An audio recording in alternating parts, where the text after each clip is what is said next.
Disruptors event. So we're thrilled to be back in person finally. For those of you who I haven't met, my name is Mark Bradley. I'm the CEO of LMN, Landscape Management Network. And to my left here, we have an amazing group of people that I've been lucky enough to work with over the past few years. I've learned a lot from working with this group of people, and certainly saw lots of different things unfold since working with this group of people. One of the best, though, would be Landscape Disruptors. It's been a fantastic launch for all of us. We really wanted to kind of bring an educational product to the industry that was really kind of something different, that would almost extend a trade show.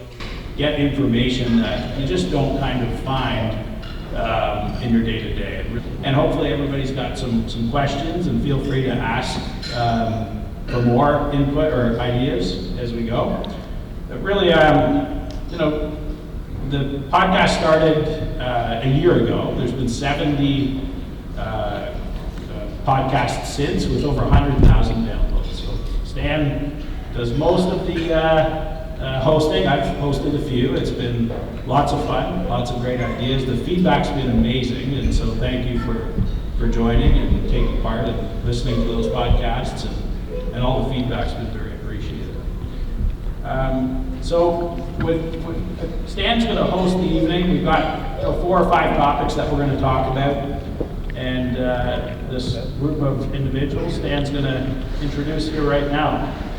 Thanks, Mark. Appreciate it. Thanks, everybody, for coming tonight. Are you guys having fun at the show today? Everybody? Yeah? All right, you know what? Tomorrow's going to be better. Do you know why? You can play in the dirt. This guy knows what he's talking about. But we got a great group of amazing people here, you guys. We've got some of the best in the industry. We've got people that, you know what, they share their experiences, and I think that's really important, because then it helps us all to grow. And so, you know, these guys, they take a lot of heat. They get a lot of love, but they take a lot of hate as well. And so I want to say thanks to each and every one of these guys for stepping up and being willing to put themselves in the spotlight like this. And I'm going to ask them just some of the hardcore questions that I think is on your guys' mind. But if I don't hit something exactly, this is an interactive event. That means you guys, I want to hear from you. I want to hear what you guys want to know. So we are going to have an open mic, but at any time, if you guys want more information on something we're talking about, I don't know, what are we going to do? We're going to raise our hands, Matt? We're going to raise our hands, we're going to bring a mic over to you, and we're going to dive deeper on any single one of these topics, okay? But before we do that, who's going to be first? Who are we going to introduce first? What's our first slide? The Aumans. Okay, Brittany and Caleb. Look at him. Caleb's already going, oh my God. Guys, Brittany and Caleb run a hardscaping company. And Caleb ran it right into the ground, and Brittany pulled it right back out and saved these guys, all right? And the beautiful part about these guys is they will share that with you. They will share their strengths. They will share their weaknesses. And I think that's pretty important, that we respect their willingness to share on things like that. And I think it really helps us all to grow stronger as a community when we're willing to share with that. So I want to say thanks to these guys. We're going to be asking these guys and all of them everything. And without guys like this willing to share, where would we be? But, you know, these guys, they share their personal lives, their struggles, their business struggles. But also, every time they share, they're also reaching a little bit deeper and further into the community. And they're also getting some jobs out of this thing. Have any of you guys ever gotten any work out of being on social media? You have? Eric? Yes. Yeah? Every single one of us. So there's nothing wrong with stretching yourself and putting yourself outside of your comfort zone. And that's what I think you're doing here right now, because the guys who look around in this room, these are the people that are taking things seriously, taking it to the next level, and are willing to invest in themselves, but they're also willing to gamble a little bit. Not everybody likes to have bright lights in their eyes and the camera on them, but they're willing to at least try. So I just want to give a round of applause to every single one of these guys that are willing to share. We've also used websites like Indeed, Facebook, which has been huge, but the in-person thing, anytime that you can get any kind of input into the business to build up more of a relationship with that person, you kind of have that in.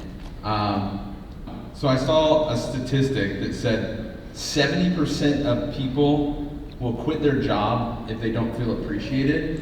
And I think as small business owners that we can kind of double down on that to win against win employees against bigger corporations that have more of a structure that is just kind of set in stone. There's no attaboys, there's no knuckle bumps, there's no, hey, let's just go to lunch, let's just, things like that here, and just after a hard year, maybe show a little appreciation. Thanking people for what they do. I kind of just go that down to earth moment. I'm a human, you're a human. I appreciate what you do for my business. As a smaller company, you have a very clear advantage over a larger organization because you can actually connect one-on-one with your employees. And I want you guys to think about this. Money is not always the motivator, right? Most guys that get into the industry, money's not their main reason to get into it. There's something else behind them, and they maybe don't even get money. Okay, and so if you can help them manage their money, here's a great story. I had a chance to talk to Tom Ziegler, Zig Ziglar's son. Zig Ziglar was a big sales guy back in the day, and Tom Ziegler said that one of their employees, he realized he would spend his entire check and it would just disappear. And he's trying to set up a college fund for his daughter. So what Tom Ziegler did is he set up a college fund for that employee's daughter. Think about it. It's not that guy's money. It doesn't cost Tom Ziegler any more to do this, a little bit more effort, and he helped this guy manage his money, something that this person was not able to do on his own. So it wasn't the money itself, wasn't the motivator, it was the frustration. And when he stepped in and was able to clarify some of that, he was also able to keep somebody on board that he didn't want to lose. You see how sometimes we got to go beyond just a raise, go beyond a bonus, and to find out what drives, what motivates the guys that are on your team. Do any of you guys take the time to do that right now? Do you guys try you do it? Jack, you do it? Every month. All right. Shawn, how about you, buddy? So what I've really found is just making it the mood light and making it a fun atmosphere. But then we know, hey, when it's time to work, we get out of the truck, it's time to knock the jobs out. And to piggyback a little bit off what Eric was saying, having the employees on the job site with you, taking them out, teaching them a little bit as you go. My guy, whenever I'm estimating out, I bring him right out there with me. And some people say, oh, that's dumb, you're creating your own competition. And it's not that, he's a 22-year-old kid, he shows up every day, he busts his butt for us. I want to teach him. And I actually shared on a video probably a month ago because people like to make comments and say, oh, he needs to be running his own company, this or that. Well, financially, he's not at that point to be there right yet. We're hoping to get him to that point where, he does want to start his own career. That's what he's shared with me. When I hired him, he said, hey, I want to have my own business. So I know that moving forward that he wants his own business. So I'm going to teach him as much as I possibly can. But while he's here with me, he's also helping me feed my family and grow my business. And then, we also like to use our employees as well to bring in other recruits. So whenever we do land those huge jobs, a 30-yard mulch job, typically we're only a 3-team person, group. I'll reach out to them and I'll say, hey, if you got any friends from school, cousins, whatever, Mike, Dan back there, they've come out quite a few times. And, we just bring in as we need so that we don't have all of that, employee costs there at all times because our business is a bit smaller. But whenever we need to get those big jobs done as well, we can rely on other people.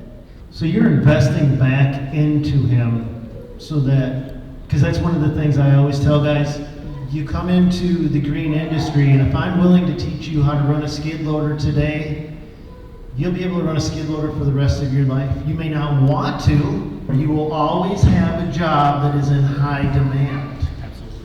There is never a lack of heavy equipment operators. And I don't care if you're training them to run a loader or you're training them to do estimating or bidding, because that's one of the most difficult things to quite understand and wrap your head around. But you are now investing back into the people inside of your organization. And by no means do we have it figured out or be perfect, but we're still trying to spin that vision. There's stuff we learn every day. On the drive down here, we had a crazy employee situation that we had to handle, and it was no fun, and I learned a lot from it, and it reminded me of the adage, conflict delayed is conflict multiplied. I let this conflict multiply, and I let something go for a little too long. Actually, any amount is too long, but I let something go for too long, and it festered and got to be a big problem. I had to handle it as soon as I got in Louisville here yesterday. And that was no fun, folks. And so having a company that you would want to work at yourself is, I think, a big part of it.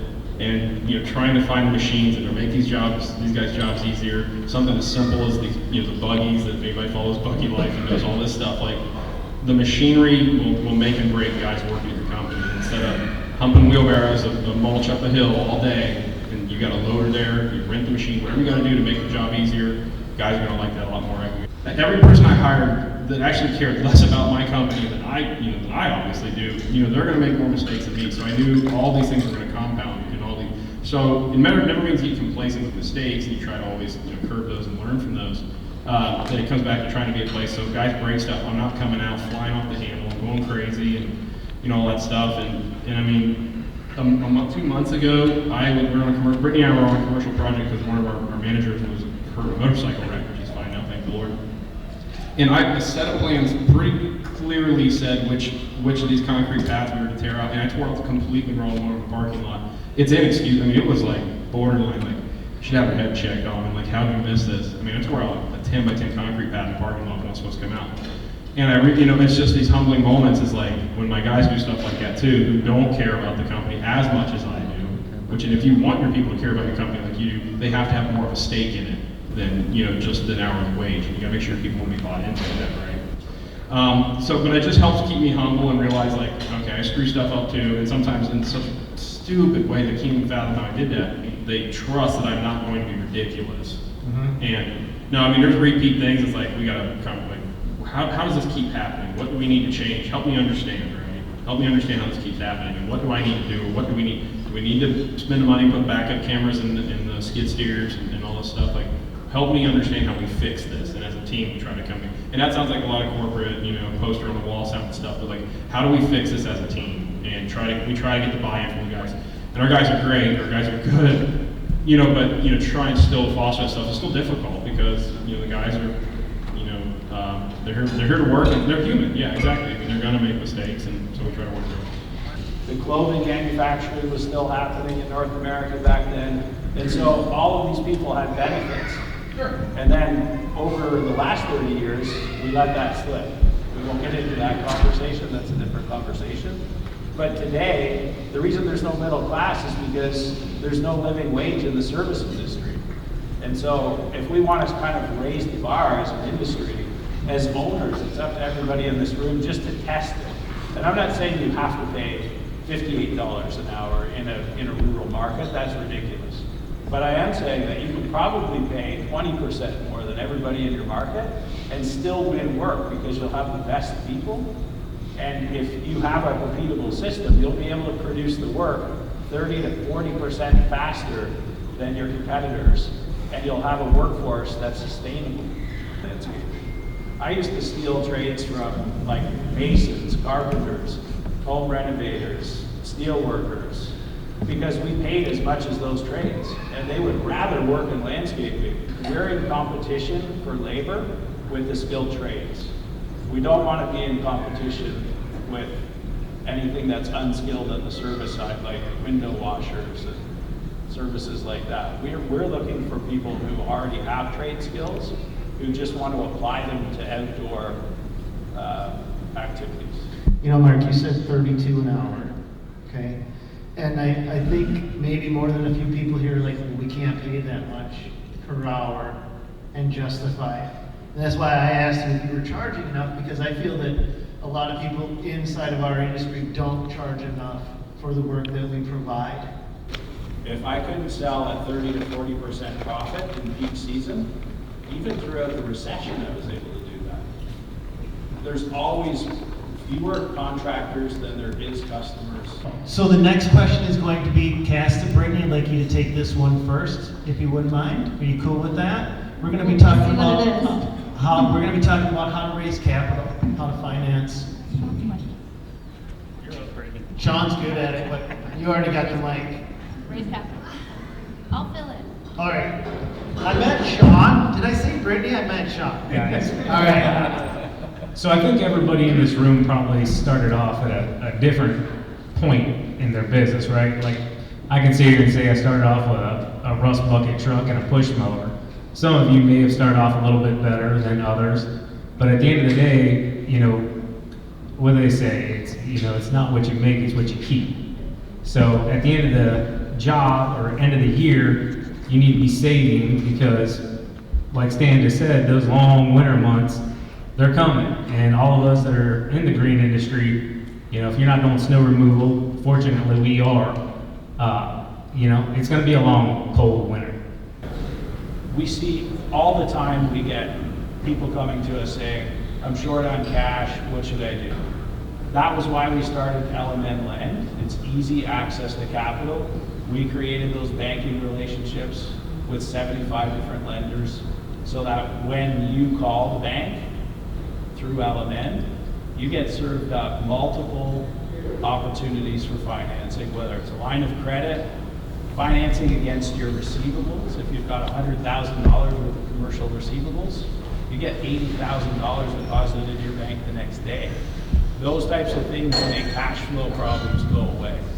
And so I think being shy about using financing really stifles your opportunity to grow. And I can tell you from my own experience growing my first 5 years, it was impossible to get bank money. Absolutely impossible. But ultimately, your equipment, just like those people that I talked about earlier, your equipment allow you to work efficiently. It allows you to make profit. And if you're not going to make that purchase because you don't have the money in the bank, you're not really doing your company a service at the end of the day. You're stifling your own growth. You're eliminating the opportunity to make profit because you just don't have the cash to do that at that time. So leverage, I think, is your biggest opportunity to earn more profit, but you have to be really careful with it and you have to be super disciplined. And that all starts with a good solid budget. I'm greedy, but I'm not that greedy at the end of the day. I would rather have a workforce that is going to stay with me, that I can look around with good conscience and see that they all own houses. They can send their kids to the same school that mine go to. When their kids need braces, they can get them. And that makes me feel good, much more so than, you know, on $1 million if I can make an extra 100,000. I would rather grow the scale of the business to make more money. So if I wasn't happy at 5 million with 10% profit, making 500,000 a year, then it was time for me to do 10 million. But I wasn't going to make it on the back of my workers. And that's really, at the end of the day, the way I see it. So a lot of landscapers grow their businesses with some sort of notion that there's a big exit at the end of the day. And, you know, the numbers are the numbers. The exits are not great in the landscaping business. If you think you're going to exit on your equipment value, that's not a good strategy either. So what I did throughout my landscape career was I would always strive to make a minimum of 10% profit. I would really set out to make 20. Most years it was somewhere in the middle. And so over the years, as I grew the business, I looked at, as I said earlier, each field supervisor foreman as an asset that could produce passive income for me every year. The more of them that I had, the more money that I made. So if you go out and you're an owner-operator, like I was, you know, I used to lay pavers every day, all day long. I realized that there was only so much money I could make by doing that, and the business would never be worth anything to sell. And so what I kind of started thinking is, if these companies are only ever going to trade at the end of the day for like maybe 3 times profit, that's not really exciting. So I kind of started thinking, What if I made lots of profit every year and I invested that profit in something that's tried and true, which was real estate for me? So I think there's a natural sort of tie-in for landscaping and real estate. It's obvious. What do we service? Real estate. What is our basis of everything that we do? The price of real estate. So I started investing more and more in real estate with the profits from my landscape company, and that was my exit strategy. When I retired from landscaping, this is embarrassing, but I'll say it out loud, my business did $48 million a year, and the best offer I could get, $48 million with a $7.5 million profit. The best offer that I got was $14.8 million. It's embarrassing. I parceled the company out, I sold it all for $32 million, piecing it all out. That's embarrassing. 4 times, that's 4 years profit, that's all I could get out of it. There's no money at the end of the day in selling your company. You'll always make your money each year, and what you do with that money each year is the opportunity. You're creating cash flow, you gotta put it to work somewhere else. If you're just gonna keep all that cash, you're just gonna pay tax. So take that money, invest it in real estate, you won't pay tax, and build yourself a real estate empire.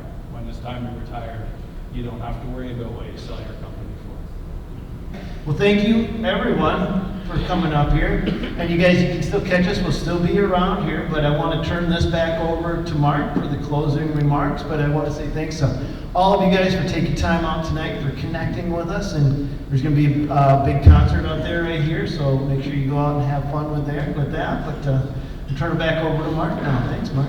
Yeah, just kind of a repeat. Just thank you all for joining. Can't say enough. Love the community. Love sharing. In my career in landscape, I learned more from other landscapers, whether it was at trade associations or conferences, or just networking with people in the neighborhood that I used to work in. I learned so much from my employees. I learned so much from customers that I work for. I just think these type of conversations make everybody better, and as an industry, we've got a lot of room for improvement. There's lots that we can do to catch up to some of the other trades. I think there's lots that we can do to service our customers better, to treat our employees better. But more than anything, I think there's a lot of room for improvement in what each and every landscape owner is getting out of their businesses. So thank you for coming. Just joining a show like this kind of shows who you are, and I think naturally anybody who makes the trek to a show like this is on their way to bigger and better things. But I think the more that you share, the more that people will share with you. And so just thank you for coming, and really appreciate everybody for being here.